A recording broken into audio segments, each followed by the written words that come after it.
project, we're using a 2 by 11 piece of barn red cardstock and the present my acrylic stamp set. To have a tone-on-tone effect, we'll use the same color ink as we did paper, called barn red, and placing one of the stamps on an acrylics block, ink up your stamp, and then to create a random pattern, be sure to turn your stamp image throughout the stamping process. Also, to make it look more like pattern paper, be sure to stamp off the edge of the cardstock.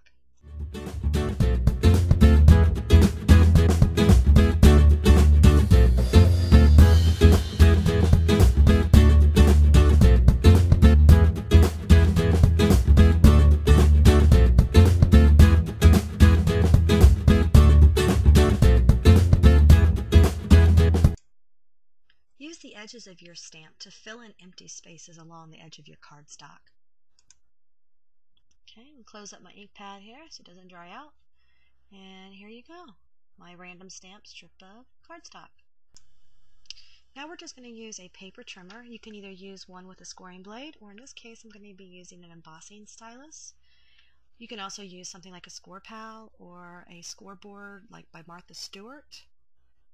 And I'm just going to line up my paper to make sure it's straight, and I'm going to gently score a line along the edge of my cardstock, about 1/4 inch from my cardstock. And it's better to take two or three gentle passes than to try to score it all at one time and end up tearing your cardstock. It's important to try to get a nice deep embossed line without tearing your cardstock. But the deeper you can get it, the better it's going to sand to help you with that faux stitching. In this example, I'm actually crossing over my horizontal and vertical lines. And if you do that, just pay close attention to the embossing in the corners, because doing so you can lose some detail. You can see the embossed lines just a little bit, but once we sand it, it'll really show up. The sanding kit I'm using actually has several tools, but I'm going to be using the sanding block. The sanding block has several different grits of paper, and I'm going to be using the medium grit. I find that if I use the coarse grit, it actually will sand the paper around the embossed line instead of just the embossed line. And of course, if you use a low grit or fine grit paper, it takes longer to complete the process. Now, because we've stamped with dye ink and the ink is going to absorb into the paper fibers, there's actually going to be places that you won't see the white core.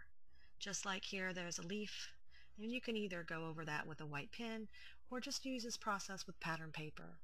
Now what I'm going to do is use my piercing tool to go along the embossed edge to create that look of machine stitching. And this takes a little bit of time, and you can buy templates that will give you even spaces in between the holes, or I just eyeball it because nobody honestly is paying that close attention to that detail.